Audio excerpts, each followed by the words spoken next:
Ladies and gentlemen, welcome to the Screen Sermon Podcast. It's the Boone, and I'm going to promise you, as always, that all the funny shit happened in our pre-production meeting that we had prior to hitting the record button.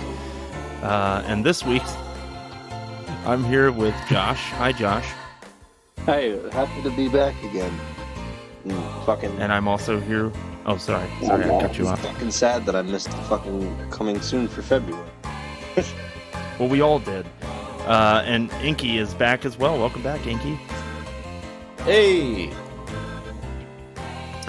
So last week we missed out on doing the coming soon for February episode that we had planned. Shit happens, I'm sure you all understand. Instead, I put out a Screen Sermon Plays update for episode 3 of the Super Mario RPG playthrough that I'm currently doing. So, just to get something out there. And, we're all adults here, so I'm sure it's relatively understood that... Well, yes. We all at least are the age of adults. Whether or not we behave the appropriate way is another story. But yeah, so things came up, things happened. We had to skip the episode. It is what it is. So this week, we're going to go back to Sean Baker. As a matter of fact, I think we're finishing Sean Baker. As this is our last episode that we've decided for the Sean Baker arc. And we're going to cover his 2021 film, Red Rocket, which actually, now that I'm thinking about it, it's his latest, right? He hasn't done anything since, has he? Nope. This is the latest one. Okay. I thought so. Okay. So yeah, we're going to do Red Rocket. And I just watched the flick today, and I really fucking liked it. I don't know about the take that you all will have on it, but I think we kind of bookended the Sean Baker experience for me with my favorite stuff. I really liked Starlet, and I really liked Red Rocket. The ones in between were good, but they didn't quite meet the level of these two for me. Don't know really. I mean, they're definitely different films. But I really enjoyed this one. I thought it was a nice natural progression in terms of his filmmaking style. The budget obviously is a lot higher than Starlet and things like that. But yeah, I dug it. What did you guys think? I'll start with Josh. It was I wouldn't say it was an uncomfortable watch. Given our main character being a fucking skis. But all in all, I really like this film. You said your favorite of his films was Starlet, right? Or was it this now? I'm torn between that. I don't know how to answer that question. And I felt a lot better about Starlet at the end than I feel about this one. And Cody's favorite is Tangerine, yeah? Yeah. Thought that's what he said. Okay. Yeah. Close race between that and Florida. Because okay. I think my favorite, it's between the Florida Project and Starlet. And I'm pretty sure it's the Florida Project. That's the one I still continue to think about after the fact. So, yeah. So cool. So, that's a testament to how good his stuff is, that all of us are have our difference based on different, what speaks to us more. Yeah. I feel like I've said the same thing about every single one of his films, because it's got similar filmmaking styles where it just feels like real things are happening. I will say, out of the 4, this one feels the most like a movie. I think that's a fair assessment for sure. Yeah. Because the other ones, it looks like I'm peeking into someone's life. This one actually, it feels like I'm watching a movie for once. And that's not a bad thing. It's just different. What about you, Winky?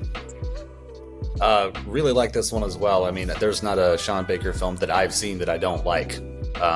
And I agree with what Josh said, that it's a good delivery system, I think, for him, maybe to a wider audience, as he's kind of done with successive films. Tangerine caught a lot of eyes, and then Florida Project caught even more, And then this one has such a different kind of entertainment value to it. Even though, I mean, I'll use a different word, as kind of Josh alluded to. It centers around just a Titanic asshole. Sounds like one a thing fucking TV film. Titanic asshole. Somebody from a Sean Baker film might have been in that. Yeah. But yeah, to me, like first and now this second watch, both times I remember just what a weird balancing act this is for Baker and Rex, because to follow somebody like that for such a majority of the film and to keep it watchable, let alone like entertaining and kind of interesting, is a hell of a feat. And especially in the first like third or so, it's like, I mean, for me, it's like you can feel what this dude is from that first scene. Well, first scene where he's speaking, when he's meeting with his still current wife. And yeah, I'm like, God, you could just already feel all the little manipulations and just that like that never ending fucking motor mouth of his. Oh man. And but then also when he takes that first shower, you know, for anybody who's been that low, I mean, you just it's hard not to empathize or sympathize there. Yeah. So you get a little bit of both. and I put a message in the Screen Sermon chat about the motor mouth piece, because this guy Simon Rex has such an energy about him that there's a scene early in the film where after he takes that initial shower, he's just standing in the kitchen with a towel wrapped around his waist, and he is just sermonizing to his wife and her mother and just telling the story of his life, because he's been estranged from them for 17 years living in California, and he's basically just telling them everything, and he never stops. And they're even his wife, I'm gonna fuck her name up, aren't I? What's her name? Lexi. She's literally sitting with her back to him, like just barely paying attention, but that does not stop him from just telling his entire life story to her. And I made the mention to you guys, I was just like, man, like, who is this guy? Because the performance I thought was really, really good. But yeah, unfortunately, it's all tied to a really shitty character. Yeah, and that's not an easy thing to do. I mean, that scene, again, that there's another piece that I noticed there, because he does that thing where, I mean, I've known people like this. I've worked with people like this, where they're just like talking and just never stopping what you're and then they'll start like doing the thing that he does, where they ask you questions that they know you know, just to get you to like kind of engage with it. Like, remember that house? Yeah, you remember that? Oh yeah, you do. Yeah. And like I had a dude that like once I started just like tuning out and like looking away from him, he would start smacking me on the shoulder. And I'm like, oh dude, man, I don't care. I think you've been going for like 10 minutes. I want to go to a break. I think that's one of the benefits of this character is I feel like it's like tapping into that guy that everybody knows that annoys the piss out of them, like at work or something. Yeah. Absolutely. Well, and I think that you don't really get the payoff, I think, until the end.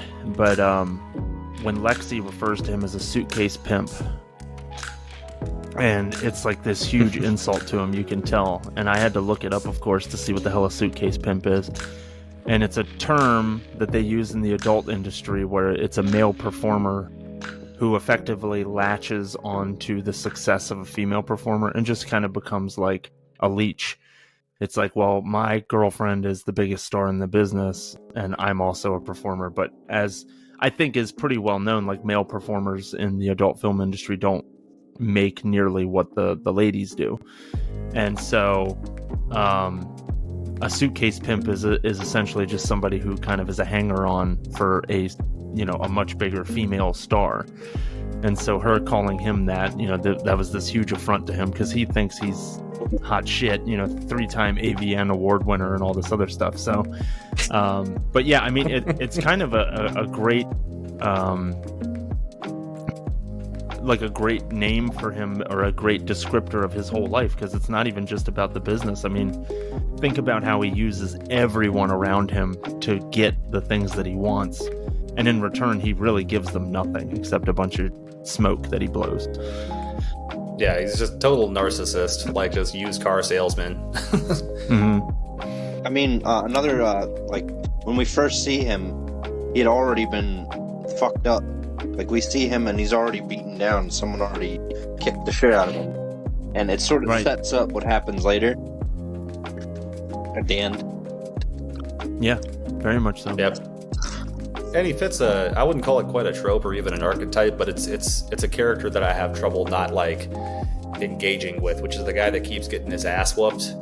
But typically it's somebody who's like puts their foot in it, but it's like almost a little bit more of a bumble than is like, you know, very deserved as it is with Mikey Saber. But here's what I want. I need your guys' help, because until the last, I don't know, 10, maybe 15 minutes of this movie, and of course with certain things definitely taken into account, for example, his relationship with a 17-year-old girl in this film. All of the stuff that I know about this character and all of the things about him that suck, I still like him. And I can't explain, I don't know if it's the performance and that's what's drawing me to him or something like that, but it's like, I mean, I still kind of like this guy, even though I know that he's a piece of shit. I think it just comes down to charisma. Yep. Yeah. That's it. And he's got that in spades. And you know what? Well, that's it. That's to the Simon Rex point too. That's the only way you could do this for a 2-hour film. Is somebody that does have charisma while also being an asshole, and it's why it takes that long for him to get ousted again and, you know, get his ass whooped in the middle of the movie, because he knows how to get by with what he's got. And that's another part that I find that's like, it's a little more underneath, but it's kind of hard for me to not be like a little bit like, again, engaged with. I'm not behind this guy, but I'm like, damn, like he really is just working whatever he's got left, you know? Yeah. I'm gonna find the old weed dealer I worked with in high school. You know, I'm gonna work everybody I can think of. I'm gonna get a guy to give me a ride. I'm gonna like start working out of the donut shop and start selling to the guys over at the plant. Like whatever he can find, he's just hustling. It was unbelievable. It's worth noting that, like, every other thing that I've seen Simon Rex in up to this point, as I mentioned in the chat earlier, has been shit. So I didn't even know that he was a good actor until this movie. Yeah, so I was saving it for the show. I decided not to look any of his shit up. The comment that I made earlier was like, why isn't this guy in more things? Because I thought he did an excellent job in the role of Mikey Saber. I was very much, as Inky is saying, I was engaged with his character. I was very interested in seeing him perform this character because I thought he did a really, really good job. However, you then went and looked up his cinematography or not cinematography, Jesus, his filmography, and basically you were saying something like he's in nothing but like shitty parody movies or something like that. Like, what has he been in?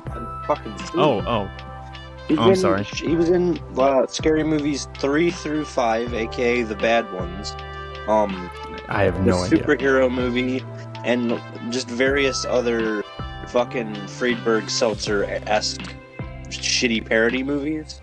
And that's pretty much... Those are names I haven't heard in a while. Yeah, that's what he's known for. And then all of a sudden he was in this, and I was like, oh shit, I didn't know that you could fucking be a good actor, because you've been limited to shitty comedy roles. And part of the reason I think he did so good in this role was because he was a porn star. Well, yeah, I actor, read that. Not a star. A star is a stretch. Yeah, he was an adult film performer. He jerked off in front of a camera. Right, yeah, I read that he does solo stuff. Yeah. That's a performance. I don't care what you say. That is a performance, that's fair. Al Snow once wrestled himself, so that was a performance. Kenny Omega wrestled a fucking blow-up doll, so why not? That's right. So, but yeah, I thought the performance was standout. I thought that he did an incredible job. I felt that he held court. I thought that he commonly kind of took over any scene that he was in, which was really, par for the course as far as his character is concerned. Everybody else kind of fades to the background when he's around. But you were bringing up before, like, some of the people that he used and abused during his travels, and you were talking about how he literally had a guy that would give him rides. And man, I could not see poor Lonnie and just think, like, I'm pretty sure I was friends with that guy. Like, I'm pretty sure I know him. Most of us were. Yeah, like I'm pretty sure I went to high school with him, hung out with him, got drunk with him numerous times, and like, you know, later you did a podcast with him. Right, there you go. No. And like he is literally the guy that like, or maybe he was the guy at the party was like, you know what, guys, I'm not gonna drink so that I can be DD. If anybody needs to go home, I could drive him home. Like that's Lonnie. Yeah. And it's like, I know this guy. Like I've been there with this dude and like sang his praises wasn't and the guy you did a podcast with later. So. But yeah, I felt very connected to Lonnie. Is there no, definitely. I mean, he's a guy that I think most of us know. To similar point to Josh said about Mikey, and he's a really interesting character, as little as he has. And I get another non-actor in a Sean Baker flick. I think they found him outside. He was at a restaurant or something down there in Texas, or maybe somewhere in LA. But Donut shop. You go from kind of like when you see like when you see Mikey. And then you see Lonnie, you already know what's going to happen. Yeah. You know? There's no doubt in my mind. You can already feel this like little, I forget what they call that. There's a word for it. That, like when two people kind of just instantly lock their personalities like that. And as he goes, you almost feel bad for him. Then you're kind of like, oh, what a shithead. With the whole stolen valor thing. Yeah, that was awful. And then you just feel bad for him again. Like it's like, oh, damn it, Lonnie.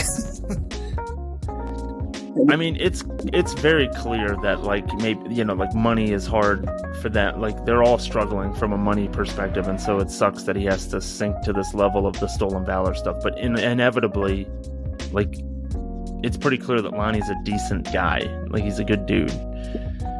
What were you saying, Josh? I cut you off. There was a funny moment where keep in mind that fucking this whole time that Lonnie's getting chastised in the car for the stolen valor incident.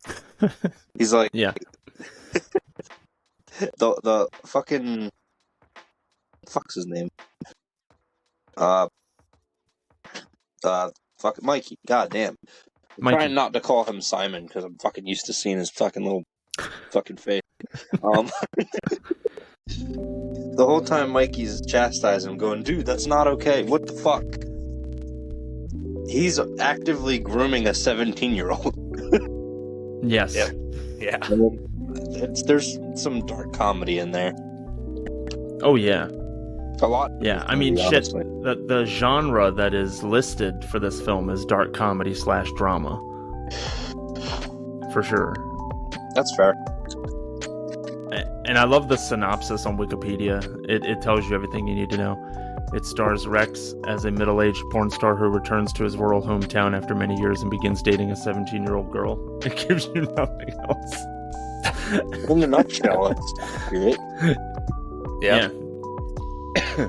Doesn't sound as funny when you just say it like that. Not at all. Yeah.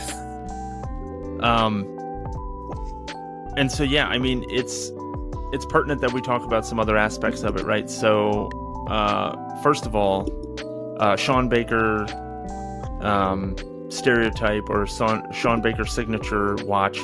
This film does start on a static surface again. It is the back of a bus seat. However, it is vibrating because the bus is in motion when the movie begins. And we slowly pan back and reveal Mikey's face. So he still sticks with the same thing. It's got a little bit of a different flavor this time around, but still the same Sean Baker thing that he does every time. Also worth mentioning, since we've gone over it a few times, the 17-year-old this movie, Ray Lee, otherwise known as Strawberry, is played by Susanna Sun, who was not 17 when they made this movie. Right. Very much looked it. But hope not, given that we see the top. Right. Yes. And I had to look up when that scene happened because I was fucking worried. No, I did, dude. First watch last year, I did the exact same thing. I'm like, I should have known, like, hearing things about Sean Baker, he wouldn't be that irresponsible or just, like, perverted. Sure. But yeah, she was like 25, 26, I think, when they made the movie. Yeah, I read 26 at the time of filming. Yeah. Good, because I bought it. I was like, hold on. I might have to turn this off. I don't want to fuck. Oh, shit. Not to mention that, like, FBI cars pulling up outside. The whole, the fucking whole arc of the grooming of the 17-year-old, as I mentioned in the chat when it was happening, and I typed that when I was halfway through the movie. That whole thing made me uncomfortable, and it the whole way through the movie, because the ending didn't, like, he got a comeuppance, but I don't think that it fit the crime. Well, we're kind of unsure what happens to him, really. I mean, beyond the end scene when obviously he relinks up with his old employer who he used to sell weed for. He hooks back up with her. What's her name? Leandria. Leandria, that's it. Thank you. He hooks back up with her, starts selling her product again and all this other stuff. Leandria is, in a social way connected to his wife and his wife's mother, basically making sure that he's taking care of them and being decent to them and stuff. So when Mikey at the end of the film inevitably decides he's going to return to Hollywood and try to reignite his career, this time with Strawberry in tow, she calls Leandria, and basically her heavies and her daughter head on over to exact some fucking justice. And so basically we don't get, so he gets that comeuppance, but we really don't see the outcome of it other than he loses all the money that he's made up to this point, and he's forced to run nude through the streets of Galveston in order to go to Strawberry's house, who he's supposed to be picking up in order to leave for California, with $200 to his name, because Leandria gives him enough cash to get a bus ticket out of here. And he has a vision, right, and a trash bag full of his shit. And he has a vision, anyway, of Strawberry in the doorway of her house. But it's very much dreamlike, and I'm assuming that, I don't think that it ends on a good note for him, but of course it's left vague, and we're not 100% sure what happens. My takeaway was that he got away with it. I mean, yeah. Like, he doesn't get I assume he doesn't get everything he wants, but he does avoid, like, the law. Yeah, but I assume that was like a fucking pot of gold at the end of the rainbow situation. He started tearing up, sure, but it's unclear if that was, like, bad or good. That was the key to me, because, yeah, you see, he looks like, for one of the few times in the movies, you see him actually show some self-doubt. That's the way I read it, that look at the end there. And he's realizing everything that he is gambling this on, which, to be honest, isn't a whole lot, but it's all he has, and it's all he's been able to earn. So now he's really going to, like, throw those dice back at L.A. with this this girl that's never left her hometown. And I even took it further than that, where he was seeing this angelic vision of Strawberry in the doorway, and I think that look of self-doubt was more like, how the hell am I going to get her to come with me now? Like, she's my golden goose, she's my ticket to get back to the top and all this other stuff. I've got nothing anymore. They took it all away from me, so how am I even going to make this work now? How am I going to convince her that I'm worth a shit at this point? I like wasn't like he had too much before. Yeah, that's true. I like the build up of because you start seeing that he's a scumbag at the beginning, like he said, and then throughout the movie, it just piles on that he's more and more of a shithead. Like one instance is that he opens his wallet and he keeps popping Viagra, and then once he meets the 17-year-old, he no longer needs it. Yeah. Yeah, in order to have sex with his current wife, he has to use it. Yeah, but not when he's thinking of a minor. Right. Yeah. Well, and there's another key scene there, too, where you see he's hustling so hard with everybody to keep, like, Lexi and Lil, the people he lives with, and then Leandria, just trying to, like, work them so he has some place to sleep, and also has any kind of money in his pocket. But as soon as he meets Strawberry, you already see part of that starting to go. Yeah. He already feels less beholden to, like, all of them. He starts getting bolder and stupider, and shittier towards everybody. Besides Lonnie, basically, even though he's always kind of shitty to Lonnie, but, it's Lonnie. Right. Funny other thing, too, I was just thinking about this before we jumped on here, but it seems so, like, just wrong, illicit, this whole relationship. But when you think about it, I mean, top 2 subgenres of porn is basically this relationship, you know? Yeah. Like middle-aged dude and just barely legal woman, you know? Yes. So, I mean, this story must be just littered around, like, you know, the San Fernando Valley. I hadn't even considered that, but yeah, it's a really good point. It's just gross. Don't get me, dog. I'm with you. I always watch the mature women videos myself. So.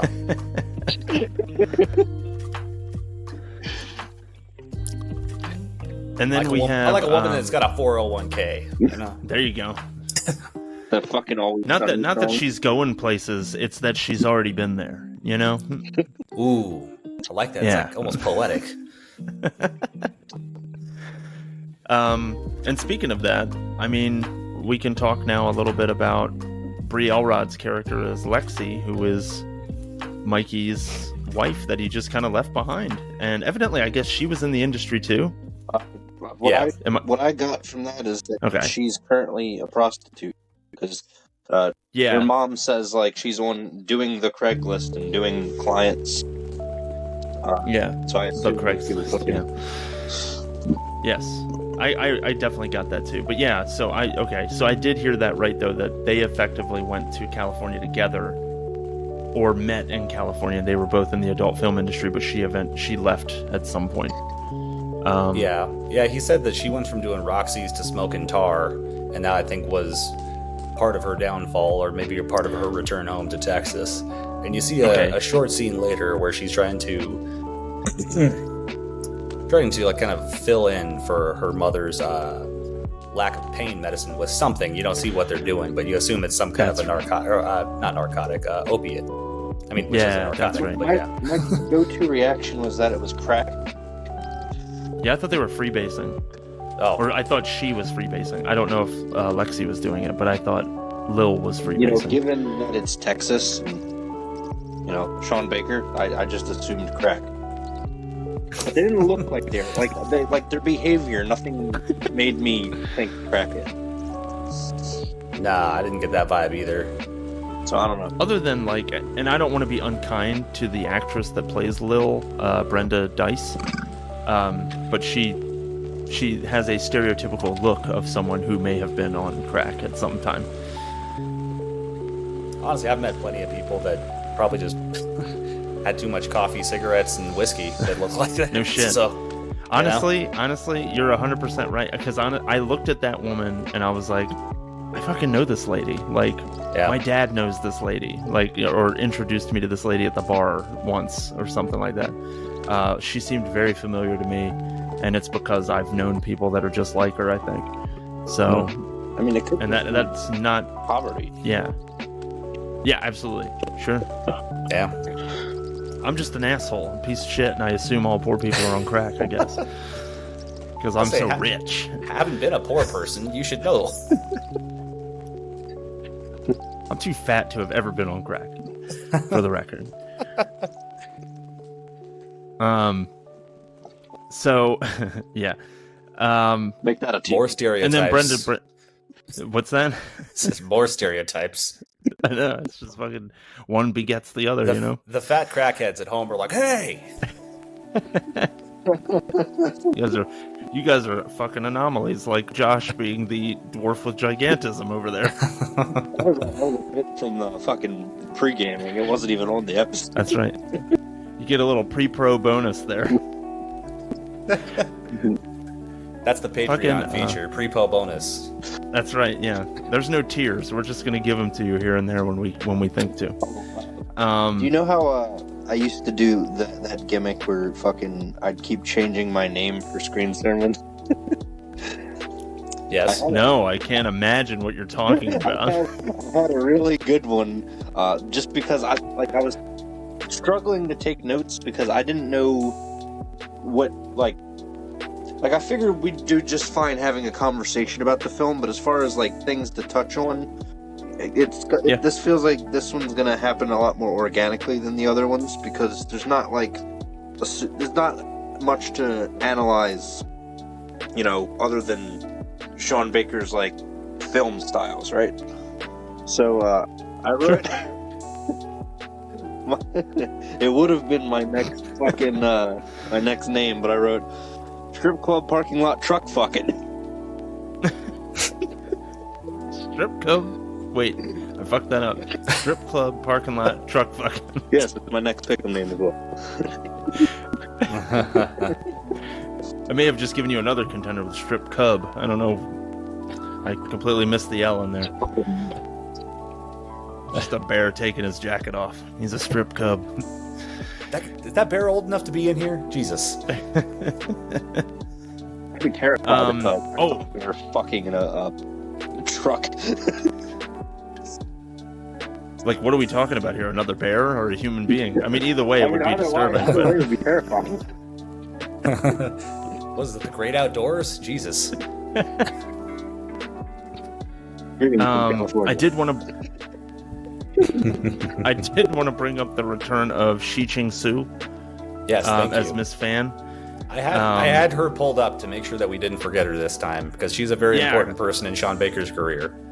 Very much so, and I thought that it was great that she is once again hawking fucking donuts like she did in Tangerine. So, why is he behind the counter? Yeah, she plays Strawberry's boss at the donut hole. What do they call it? A restaurant? Donut place, I guess. Donut shop.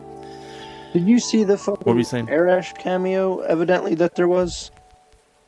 I didn't see him anywhere, and I looked. Because he's listed on their IMDb.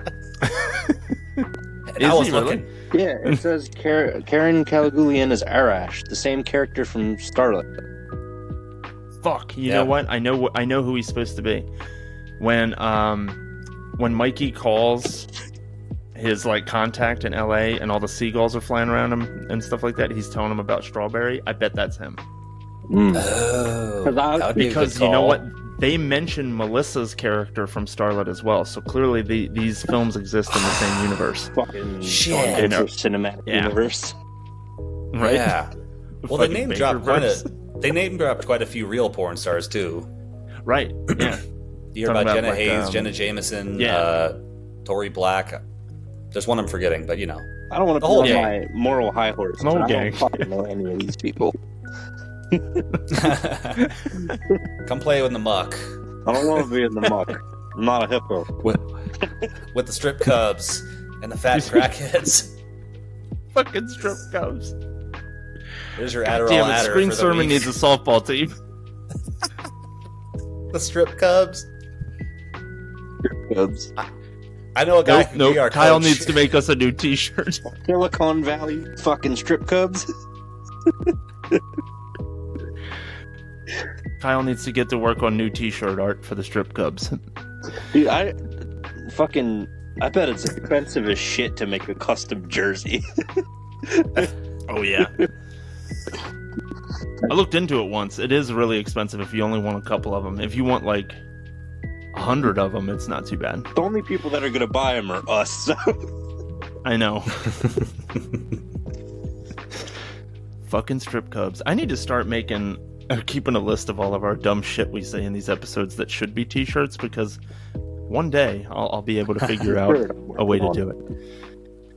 Well, I'm gonna say, if you want some one-of-a-kind movie art, say clothing, hats, jackets, t-shirts, etc., check out my man Cinemagic Johnson on Instagram. Cinemagic Johnson?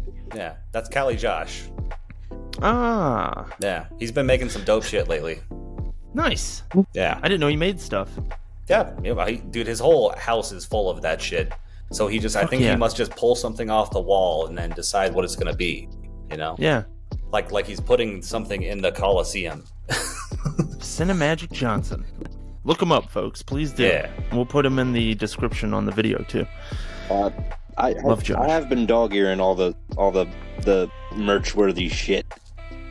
So. Oh, good. We'll get there. Yeah. One of these days. What the hell? Whenever I get off my lazy fat crackhead ass and get to making that merch. Crackhead ass. Your dwarf with gigantism, fat crackhead self. I'm a fat dwarf that's also with gigantism and addicted to crack. Correct. It's a hard knock life over there, huh? With the regular size for all the fun. Strip clubs for life. If only we had a hand sign. That's my favorite phrase all week. A regular sized ball of fun. How much fun am I going to have in here? You know, moderate amount. Not the normal amount. Just the right amount. Like a baby bear amount. A strip club amount. I'm perfectly digestible in small amounts.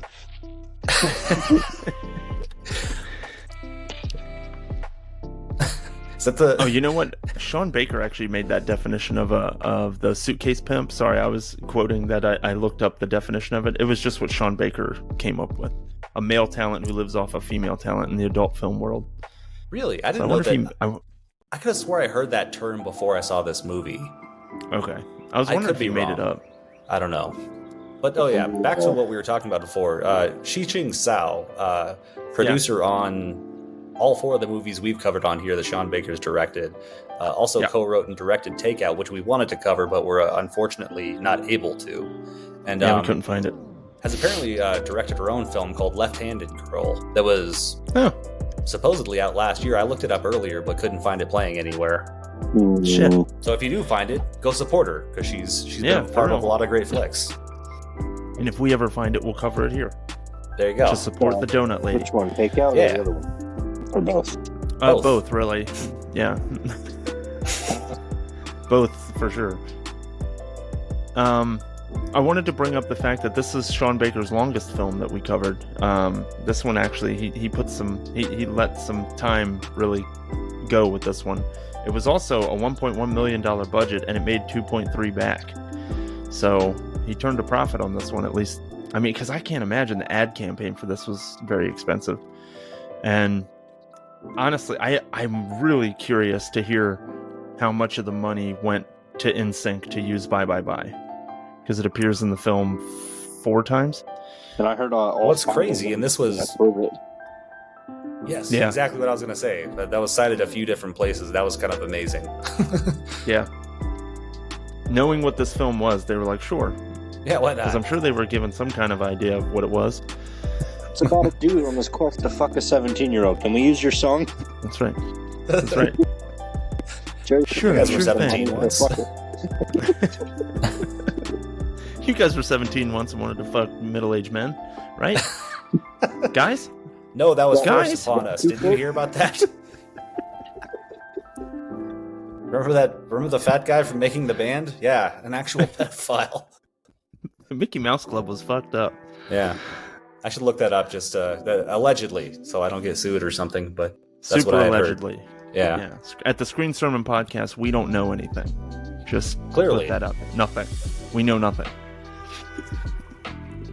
This is all opinions and horse shit. This is all strip clubs. Hearsay. That's right. The scuttlebutt. That's right.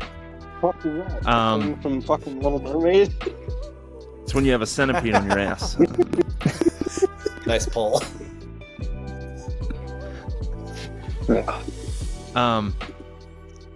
The other thing I wanted to mention also was evidently Baker, there was a bunch of talk about his influences on this, and I'm sure you all saw the same thing. I haven't seen any of the films or know of the directors, well, except for Steven Spielberg, of the films that evidently he used as creative influences for this. So they were talking about how the internet was talking about how I mean, obviously this is Sean Baker doing what he does. He's talking about sex workers trying to tell us stories about their lives and things like that, make them seem more like people, you know? And I know they're people. That's why I said that with a bit of a tongue-in-cheek kind of thing. So he wanted to evidently pay homage to Italian eroticism and sexploitation films by directors from the 1970s. So directors such as Fernando Di Leo and Umberto Lenzi. I'm not familiar with either one of those directors. I couldn't tell you that I've seen anything that they've done.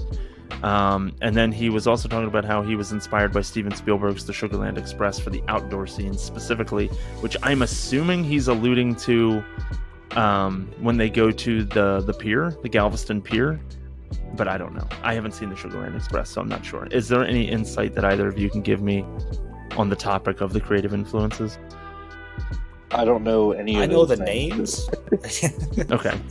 I know the names and the name of that movie, but no, I cannot. Okay. I was just curious. Oh yeah. Again, they're just names I've heard randomly. I couldn't even probably tell you a title for each. Okay. I was just curious because I know Sugarland Express, I think there was more of an opportunity there where it's like Cody probably seen that. You know what I mean? But yeah, I had never seen it. And I was trying to figure it out without having watched the film, like what that would probably mean. I don't know if it was like the use of color or I don't know. Did you say they were So I figured, Italian? They were Italian eroticism No. and sexploitation. Only directors that So come they were- to mind are Argento and Fucili, so I don't know. Right, and you wouldn't say either one of those are Italian eroticism. Those are I mean- Italian horror I mean- directors. No, I wouldn't Because, say like, that. you know, zombies cool and all, but it wasn't hot. Speak You for know. yourself. When he fought that shark, ooh. That's when I gave up the Viagra. No. Or like Suspiria. Suspiria is a great film. Was it erotic? In a way. It's a Up for ballet debate. school. I guess that could be erotic. Sure. It's a sex You killer. know. It's a sex killer. There you go. Like most giallos. I don't even know if that's a giallo, but you know. Now, when you said Italian eroticism, the only film I could even probably throw out is like Last Tango in Paris, because it's X-rated, Okay. I guess. But I don't even know if that's necessarily eroticism. But you know, Oh my. yeah, if you want to see Marlon if anything's Brando's gonna be ass, Do I? oh, and Especially after seeing fucking Island of Dr. Moreau. right. Well, this Bet is it's way just before covered in that. powder. Yeah, different powder back then, but it's when it was still cocaine instead of donut powder. Speaking of donut powder, Lou Pearlman, who did Making the Band, I didn't see anything about sexual abuse, but he apparently fucked a lot of people out of a lot of money, so fuck him anyways. Yeah. Fuck I'm that glad guy. he's dead. Damn. Hot take. I accept it. Fuck him, but still. That is the one thing on Screen Sermon we will stand behind is that Inky is glad that guy's dead. That's the that guy. thumbnail. And also fuck the wife. It's me pointing at this dead guy. Yeah, I'm looking at Fernando de Leo's filmography, and I obviously have not seen any of these. I was So going my to, and I apologies. realized I can't fucking spell, and I gave up. Speaking That's of, the other if you thing want- the Screen Sermon podcast is known for is effort. yes. So let that sit there. I would say if you ever want to hear a pretty good interview with Sean Baker, check him out on the Movie Crypt, and you get a sense not just the influences you might expect, like those, or like what I had mentioned before about some of those more like 90s realist kind of films, or even some of that German Dogma kind of a style. Like he's a very well-rounded film fan. Like he's into a lot of genre stuff as well. So I mean, he's also just a very easygoing guy. So Yeah, pretty he good seems talk really with those guys. humble and down to earth. Yeah. For sure. The only other thing I'm really kind of hard up to talk about, no pun intended, is Strawberry. Susanna Son's character of Strawberry, and evidently he kind of spotted her like out by a theater or something like that, gave her his card, and then didn't call her for 2 years.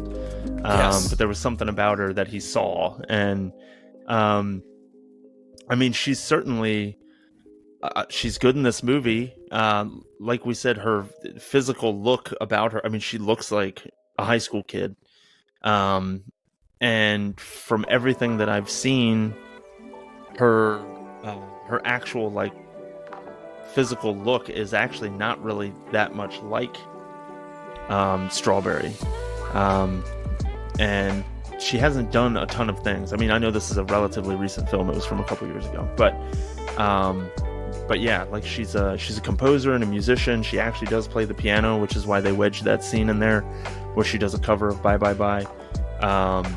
But yeah, what were your thoughts of the performance? I know that the overall content around the character was a little off-putting, obviously, but just thoughts about... I feel like we've covered most of the other characters, but not Strawberry, so I wanted to make sure to give you all the floor to talk about her as well. She puts on a good dumb kid performance, and then she really sells the whole I'm being manipulated thing, especially when it comes to her I'm not even gonna fucking bother looking up his name. Her not boyfriend that she Nash, just said she was fucking every once in a while. Yeah.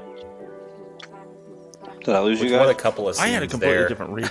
Did I lose you guys? I want to get to those. I want to get to those a little bit after, but I do want to give Susanna Sun her due. I thought she was very good. I thought she was very endearing, and again, some of that innocence that shows up makes it, all the more creepy. The way Mikey is treating her and shit, So, and I do like.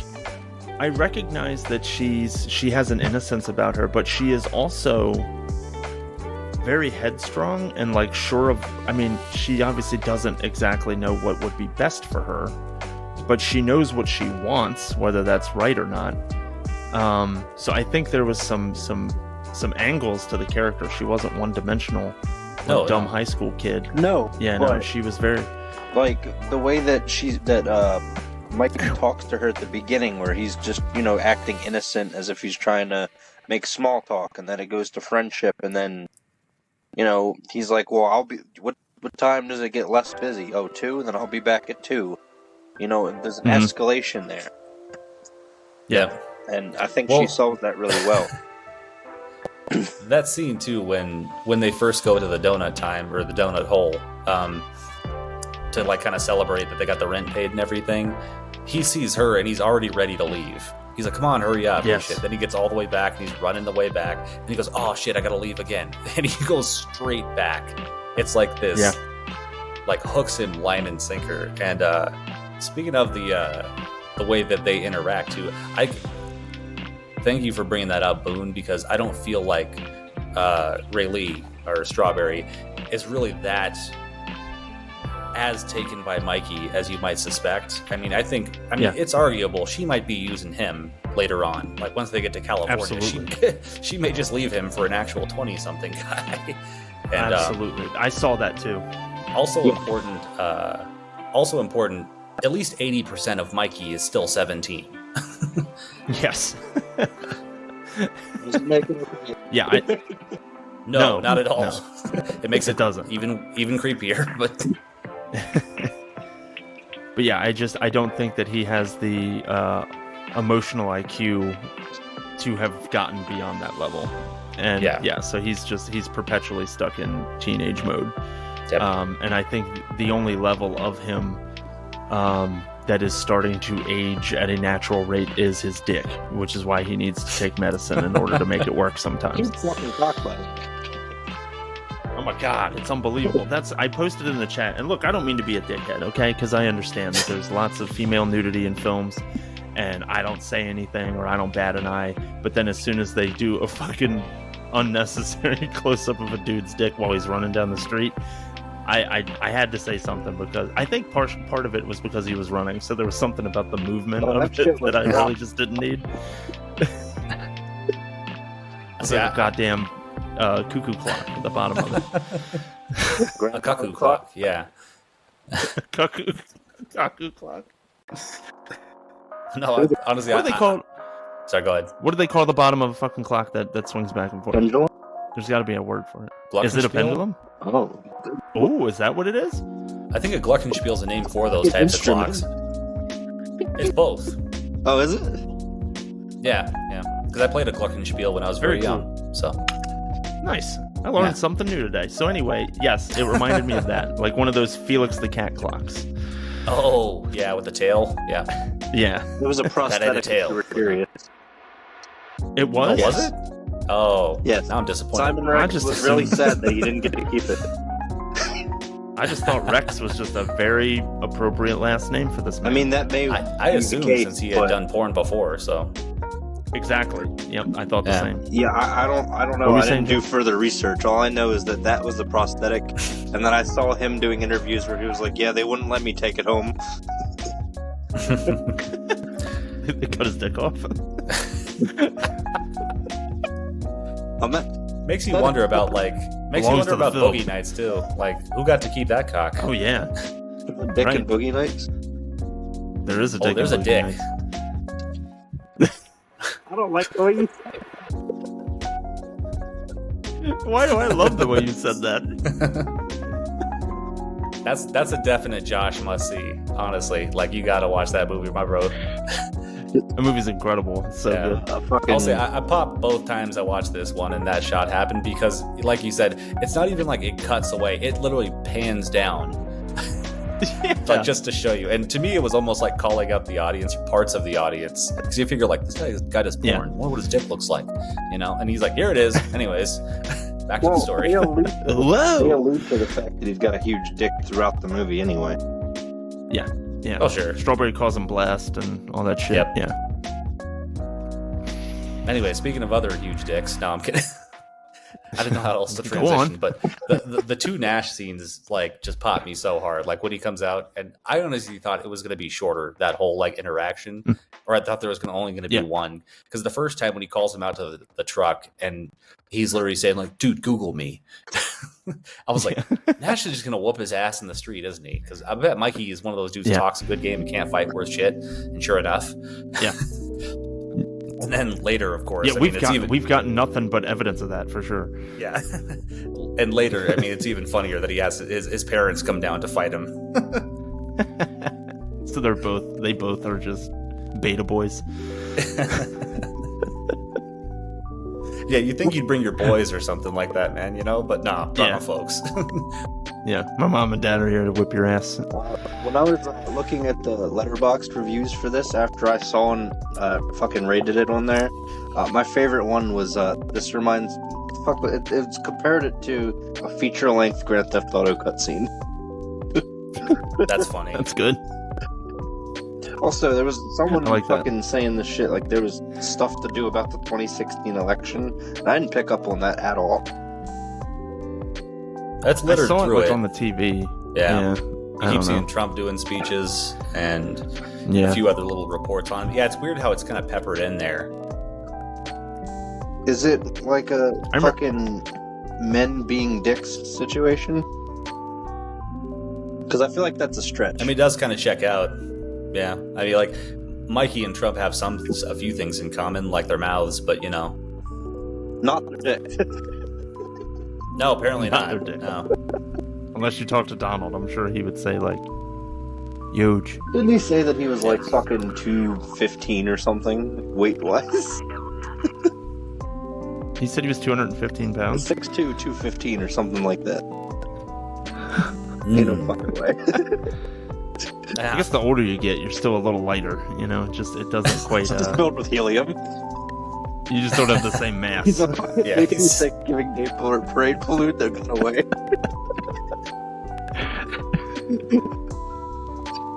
I want to see that movie.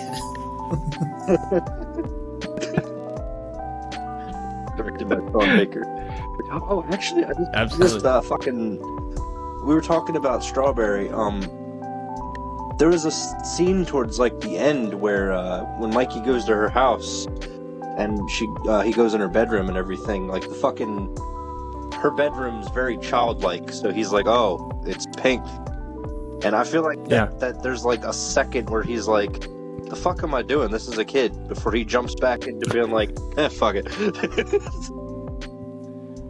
There was part of me that thought he was going to suggest that they have sex in her mom's room. That's what I was expecting. Because of that. The weight of the what the fuck he was doing would finally hit him, and then he'd be like, but no. Fuck it. Nope. Still going. He's like, I'm down. He's a Steve. All the Care Bears can watch.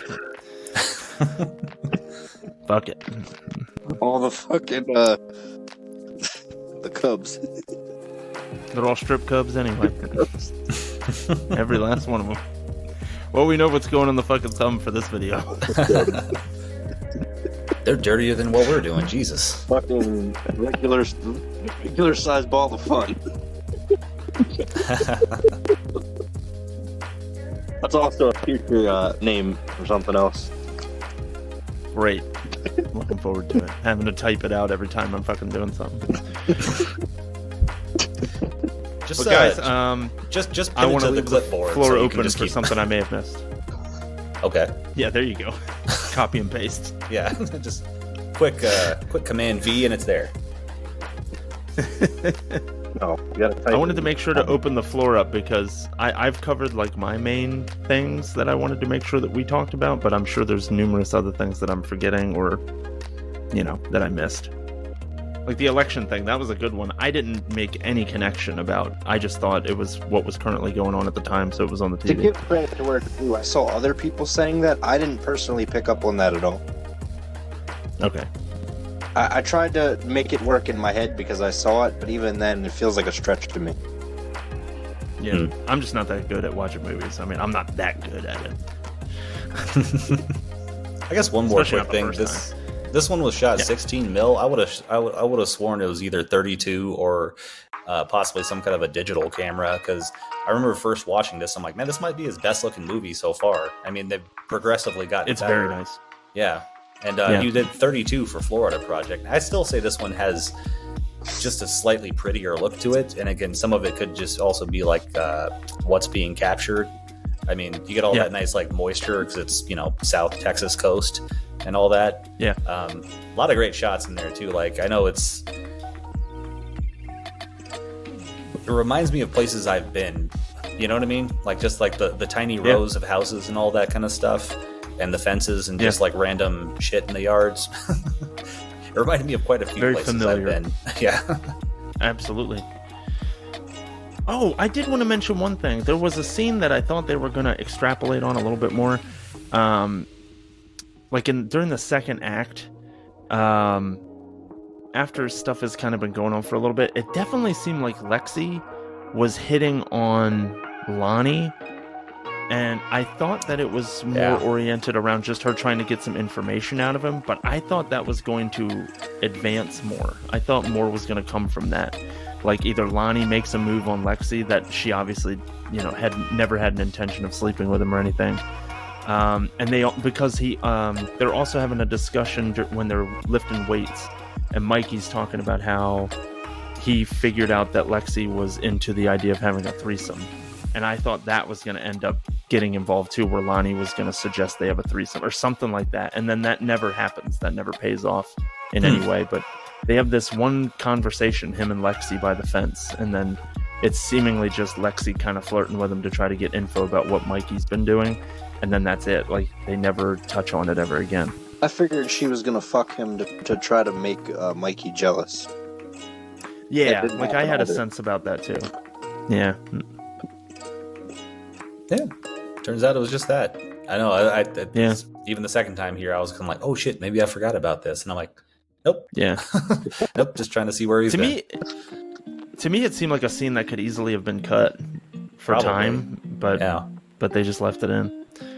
But yeah, and ultimately, I guess something that we haven't mentioned at all is that Lonnie does end up in a lot of damn trouble. I mean, Mikey ruins everything he touches, and Lonnie ends up swerving in traffic in order to make an exit because Mikey yells at him that he's about to miss his turn, and he ends up swerving in front of an 18-wheel truck, and a huge pileup on the main highway in town ensues, and a lot of people are injured or potentially killed.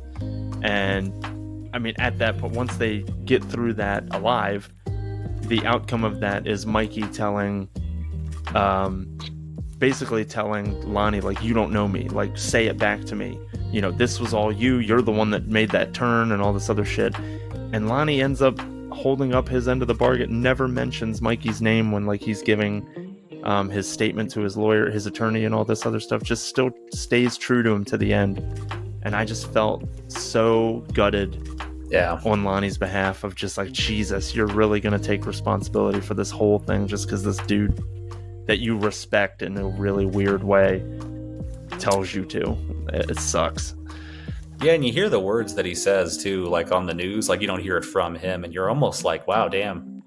mean, that's a big thing for Lonnie, even though like it was a shit thing that he took part in, and Yeah. a lot more guts than, you know, ultimately Pussy Boy Mikey, you know, who you see once he realizes he's in the clear.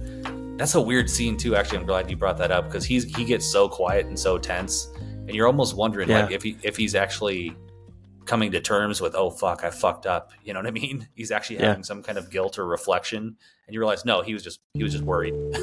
He's just concerned about his own ass. He was worried he was gonna get in trouble. Yeah, again. Yeah. And he's fucking celebrating and he's dancing and shit in front of Lonnie's dad. Yep. Who previously lost his wife and to bladder cancer, and now has lost his son because Lonnie's clearly going away for a long time. Yep. And you know, obviously this guy doesn't exactly know why Mikey is out there dancing in the backyard, but there's also this look of understanding on his face of just like, yeah, you fucked him. Like you just screwed over my son. Yep. And he's gonna let you get away with it because he's a good kid. It was crazy. Another gut punch. Thanks, Sean Baker. Why do I feel like shit after watching your movies half the time? Fuck. Starlet was ended on a not Starlet, right. Positive note. You know, I was happy with good relationship there. Mm-hmm. There's not good relationship. Still sad. I know. Damn. Maybe Tangerine, because the relationship between the two leads is pretty good, but like everyone else, that's true. Shit. Yeah, that's true. So that's all I had. I don't know. I don't want to cut any concepts off. If you all have anything else you wanted to bring up. The only other thing that I could think of is I'm disappointed in the lack of a dog dick joke. I was waiting for it. Yeah, the title of the film. Very strange. And the dog. There's a dog in the film, and it's a female. So. Yeah, and who was not nominated for an award. The dog? Yeah, I saw that at Cannes. The dog won an award. The Palm Dog, which I didn't know existed until now. I didn't either. Yeah. Yeah, the name of the film is Red Rocket, clearly referencing the slang term for a dog's penis. And I mean, it has nothing, I get. Or like he's a dirty dog or some shit. I don't fucking know. But yeah, I'm sure it's something like that. They're outside of Houston too, so you know, Red Rocket, why not? Yeah. There you go. Little NBA sprinkling in there. Yeah. Sprinkling as in donuts. There you go. Likes that. I mean, I'm glad. Shout out Ms. Fan. I'm glad that I finally watched this, because when I was doing my watches for 2022, I actually skipped over this because of the poster combined with the fact that I saw Simon Rex, and I was like, ugh. I didn't want to watch another Simon Rex movie. I will say, I'm not familiar with Simon Rex. I didn't have that coming into it, but I will say I looked at the poster and I was like, like the poster isn't great compared to the film that you get. I thought it was going to be ass until we started the Sean Baker arc, and then I was like, okay, well, I trust this director. Yeah. And he looks like that dude in the poster. He looks like that dude. Oh man, I don't know this guy's name. He was in all of the like 2000s raunchy comedies. He was in like Tomcats. He's for sure in Tomcats. What the fuck is that guy's name? I don't remember. Anyway, he's in a lot of these like late 90s, early 2000s like raunchy comedies. He looks just like him in this poster. Jerry O'Connell? And yes, thank you. Yes, is Jerry that really O'Connell. It? Oh, I was totally bullshitting. I thought maybe it was. That's exactly who I mean. I was actually going to guess Jake Busey, but okay. Fucking Scream 2 Jerry O'Connell. He reminds me of him in this poster. This artist rendition of Scream 2. Yes. Yeah. He's always Vern to me. So Vern? What was he Vern in? And Stand By Me. Oh yes, I forgot he was in that. Holy shit. Yeah, he's always going to be Derek from fucking Scream 2, but then he was also in a bunch of those like teen comedies from the early aughts and stuff. I always remember him from Tomcats for some reason. But but yeah, so no James Ransome. I don't know. That's true. That's true. Yep. Although we know his character exists. Yep. Yeah, because he also was one in of the his Florida characters. Project. Right, one of his characters. Yeah. Good point. so I'm under the assumption that if one's connected, they probably all are. So do you think Chester is a brother, like a twin brother to his character from Sometimes Starlight, people just whatever that fucking guy's look name alike, is? Reddit. I don't know what to tell you. Yeah. It's also true. They don't have to be related. Have you heard of this Jerry O'Connell guy? Actually, wasn't the James Ranson character from Starlight also named Mikey? Oh, I don't remember. I think so. That is a good question. You might be right. I think Chester was him and Tangerine, and Mikey was him and Chester Starlight. was, yeah. Chester was definitely his Tangerine character. Fuck Mikeys. Mikeys are all scumbags, except the one that makes nice Yeah. pizza near where I used to live. That is Mikey. I like that, Mikey. Is it really? Yeah. Holy shit. What about Mikey Whipwreck? No. There you go. Look, He's got to be Some wholesome, of right? Bobby Heenan's funnier WCW moments were because of that guy. Well, there we go. if Mikey Whipwreck is the best Mikey you got, then I don't think that there's a fucking good pool. That's fair. You should have Fair said criticism Mikey of the from name. the fucking Ninja Turtles. That's a good call. My dog doesn't like it, apparently. Evidently not. All right, guys. I think that we've exhausted our options here. I think. Like I said, I very much enjoyed this. I think it ranks up there with Starlet for me in terms of the 4 films that we watched. As being this one might be my favorite. I'm not 100% sure. I thought it was the best looking. Yeah. And Starlet to me is still the one that like has the most rewatchability. And that carries a certain amount of weight. But yeah, I've enjoyed this little ride that we've taken through Sean Baker's filmography. I think that it's great, and I really, really appreciate Inky for bringing it up. And I'm definitely going to keep an ear to the ground for all of his future releases because I'm going to want to check it out now. It's another director to kind of add to the repertoire. Yeah, I really appreciate you guys going on this ride. Always cool to introduce people to shit I'm into, and anybody who's still kind of uninitiated, if you want to see some pretty creative flicks about people that you don't always see stories about, I mean, by all means, you can. Honestly, I think he's one of the best. Yeah, I had no idea who he was until I was familiar with the movies, but not the director until we started the arc. And it was a positive experience for you as well, from what it sounded like. Yeah, he was 4 for 4 for me. I gave all of them. I gave Tangerine was my least favorite. Sorry, Cody, but I still loved it because that was his lowest rated film for me, and it was 8 out of 10. So that's damn good. He hits for power, he hits for distance, I tell you. That's right. He always makes contact. So yeah, I mean, I really enjoyed it. I thought that what a worthy topic for an arc. I think that it worked out really well, and really gave us some movies to sink our teeth into, which is pretty funny considering the subject matter of this one. So yeah, I just want to do a little bit of housekeeping.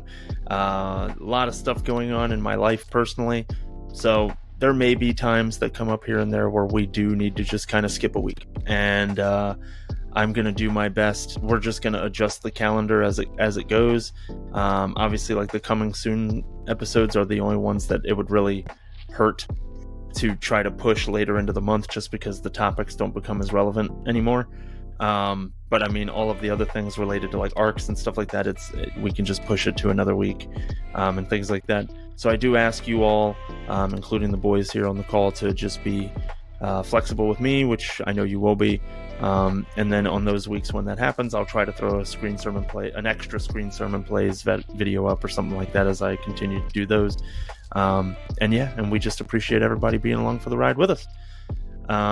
So with that in mind, we want your feedback. We want your recommendations. So please reach out to us at screensermonpod@gmail.com. You could also, of course, just drop a comment on the YouTube video. You could leave us a comment on Spotify, wherever you're interacting with this podcast. We look forward to it. Recommend some stuff. I mean, that's how we ended up getting some things on the calendar last year. I would love to see that happen again, and would love to have some further in-depth discussion about these films that we cover. So yeah, please reach out. And for this week, for the Screenstorm podcast, Inky and Josh, thanks very much for joining. I appreciated talking to you folks about this particular flick. Thank you for having me. And watch as always. All right, guys. Well, we'll see you next week, where it's going to be National Pizza Day. So we're going to cover an Indian film called Pizza. So we'll see you then. All right, bye.